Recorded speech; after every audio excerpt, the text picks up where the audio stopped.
Monsieur le Président, mes chers collègues, nous évoquons la nécessité de développer une stratégie régionale de l'alimentation. Le plan d'action voté en 2013 par la région y contribue.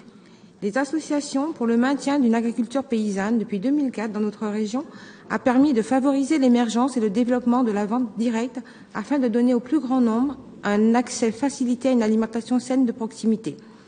Également, des concertations multiples entre les partenaires de la région ont mis en œuvre différentes actions, entre autres la charte Self au centre, signée par 64 établissements, qui propose une restauration de qualité en augmentant la part des aliments bio, de saison et de proximité dans les menus. Un énorme travail est entrepris pour changer les pratiques d'achat et de production pour un approvisionnement plus local et nous nous en réjouissons.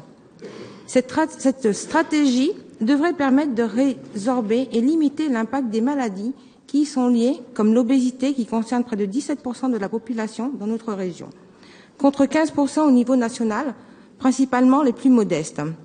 Depuis 2001, le programme national Nutrition Santé lutte contre l'augmentation du surpoids et de l'obésité en France.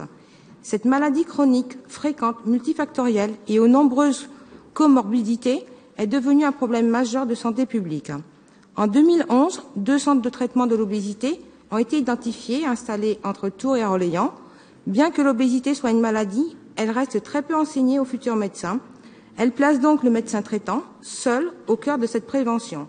Au sein de notre région, médicalement désertifiée, à la fois en ce qui concerne les généralistes ainsi que les spécialistes. Depuis septembre 2007, un centre spécialisé à Blois propose une cure. C'est l'unique établissement, je crois, de ce type pour nos 2,5 millions d'habitants en région. Ils y apprennent à mieux se nourrir, à reprendre goût à l'exercice physique et à retrouver d'estime de soi. L'obésité est un problème d'ordre sociétal qui doit interpeller l'ensemble des collectivités à leur échelle de compétences.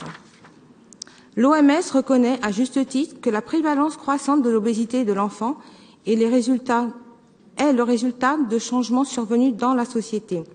Elle est associée à une alimentation malsaine composée de produits gras, salés, sucrés, mais aussi aux politiques publiques mises en œuvre dans les domaines de l'agriculture, des transports, de l'environnement, de la préparation, de la distribution et de la commercialisation alimentaire, avec la généralisation du low-cost, sans oublier l'éducation et l'influence des lobbies.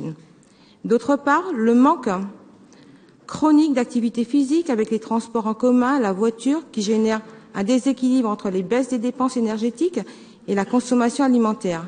Les jeunes passent beaucoup de temps assis à pratiquer moins d'activités sportives. La diversité et la revalorisation des disciplines enseignées dans les lycées et les CFA doivent permettre un regain d'intérêt des adolescents pour le goût de l'effort et revêtir une importance supérieure dans le cursus scolaire. Il en va de même quant à la rénovation et l'entretien des équipements sportifs, gymnases et matériels. À défaut de pouvoir éradiquer la maladie, nous devons aujourd'hui tout mettre en œuvre pour limiter sa progression en attendant que cette épidémie devienne une vraie priorité que les politiques tardent à s'emparer. Ce dernier constat m'amène à solliciter la région pour que l'offre de santé sur le territoire vienne corroborer les efforts déjà entrepris en matière de prévention dans les établissements scolaires. Je vous remercie.